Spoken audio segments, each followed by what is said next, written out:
Do not expect perfection. Your kid has had to be perfect for 18 years. Set them free. Give your child permission to be imperfect. It is a gift. When they struggle, instead of panicking, suggest they find their people and places. People who can be in their corner, who can support them, guide them, places where they can sweat, play, pray, live, learn, lead, love, and work. Perfection is an unattainable goal. And when a parent is constantly checking in and asking their child about their mistakes and missteps, it's really about a parent being uncomfortable about what's going to happen next. And it sends a really uncomfortable message that I don't think you're going to be okay.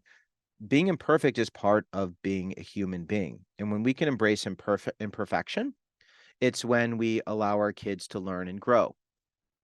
There's a law of nature, which I've referred to many times in many videos, and also in my book, Win or Learn, called the universal rejection truth. And the universal rejection truth says not everyone and everything is always going to respond to us the way we always want. The universal rejection truth of parenting. Kids aren't always going to answer you, respond the way you want. The universal rejection truth of being married. Been married for over 20 years, and my wife, she rejects me all the time for lots of different reasons, whether it's a thought, idea, something for dinner, parenting choices we make. The universal rejection truth of being a business person, an entrepreneur, being self-employed. The universal rejection truth of creating a podcast. Some people are going to listen, some people are not. I am imperfect. I am flawed, deeply flawed, and I am constantly working to be the best version of me. I follow the four agreements. I don't know if you're four agreements people, but I love four agreements. It's a book. It's a framework for life. Is number one, don't make assumptions. Oh, number one, be impeccable with your word.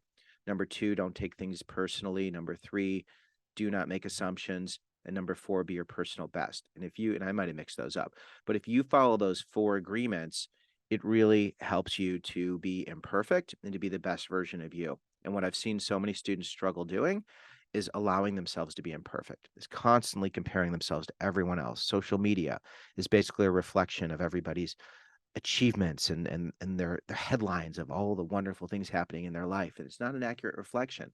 So if a parent can be cognizant and intentional about embracing imperfection with an understanding, no matter what, you're going to be okay, and this is where you need to recognize it. No matter what, your kid's going to be okay.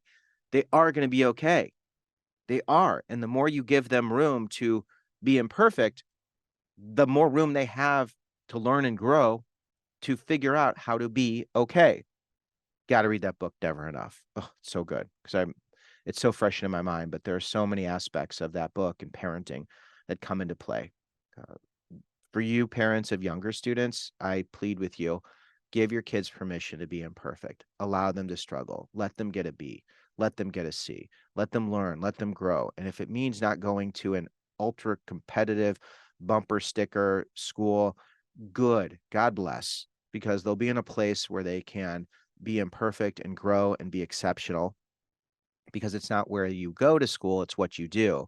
I think these elite schools should have 10% of the population that are like 3.0 students, because it's those 3.0, 3.5 students with big, strong, passionate interests who have dealt with life, who can teach those other kids who have always been perfectionists and don't know how to struggle, how to deal with difficult situations. They could be in their corner.